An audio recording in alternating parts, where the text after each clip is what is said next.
今天我们将采用一个古老、充满争议的投资策略——马丁格尔策略来做回测计算。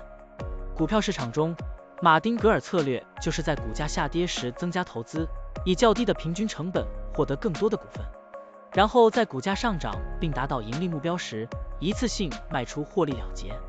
如此周而复始，持续跟踪股价操作。现在，我们就设定一些参数，让 Stocktiny AI 帮我们生成程序，对 XRP、XRPUSD 进行回测计算。设定参数如下：最大买入次数7次，最大加仓比例 1.5 倍，每次买入股价下跌的比例 10%， 获利卖出的上涨幅度 5%， 运行时间从2023年1月1日到2024年5月2日，交易手续费设定为 0.10%。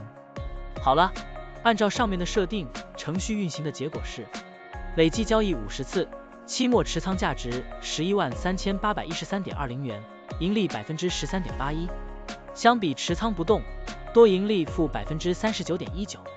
可以看到，橙色的持仓价值曲线比股价曲线更平缓。我们换一组参数，再尝试一下。最大买入次数5次，最大加仓比例 1.5 倍，每次买入股价下跌的比例 8%， 获利卖出的上涨幅度 3%， 这样就可以得到新的回测结果。累计交易63次，期末持仓价值144427.99元，盈利 44.43%， 相比持仓不动，多盈利负 8.58%。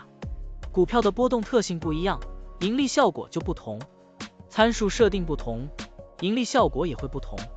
怎样找到最优的组合呢？请评论区留言，让 Stocktiny AI 来帮助你。股票调优 AI， 利用 AI 技术赋能您的股票选择与操作。本站内容不构成对任何人的投资建议，您应当基于自己的独立判断做出决策。扫描二维码获取文字稿，欢迎点赞、评论、转发。